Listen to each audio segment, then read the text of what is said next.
First ஒரு sweet பொட்டேட்டோவை எடுத்துக்கோங்க. அந்த ஸ்வீட் பொட்டேட்டோவை கழுவிட்டு நல்லா தோல் சீவிடுங்க. கழுவின ஸ்வீட் பொட்டேட்டோவை ஃப்ரெஞ்ச் ஃப்ரை ஷேப்பில் நல்லா கட் பண்ணிக்கோங்க. இதுமாரி கட் பண்ணி வச்சுருக்க இந்த ஸ்வீட் பொட்டேட்டோவெல்லாம் ஒரு பெரிய தட்டில் எடுத்து இப்படி போட்டுக்கோங்க. தட்டில் எடுத்து வச்சுருக்க ஸ்வீட் பொட்டேட்டோவை கொஞ்ச நேரம் நல்லா காய வைங்க. நெக்ஸ்ட்டு கடாயில் எண்ணெயை ஊற்றி நல்லா காய வச்சுக்கோங்க.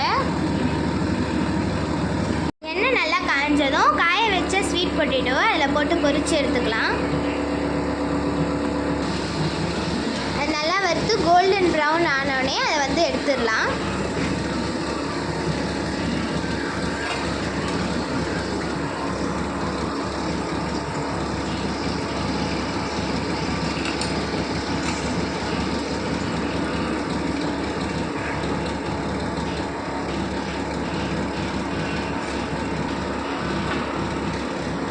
பொரிச்சு வச்ச இந்த ஸ்வீட் பொட்டேட்டோவில் கொஞ்சம் மிளகாத்தூளும்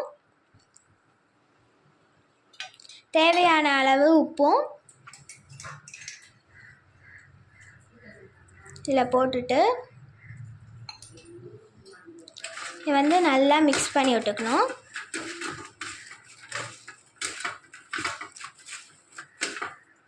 நல்லா மிக்ஸ் பண்ணால் டேஸ்டியான ஃப்ரெஞ்ச் ஃப்ரைஸ் ரெடி.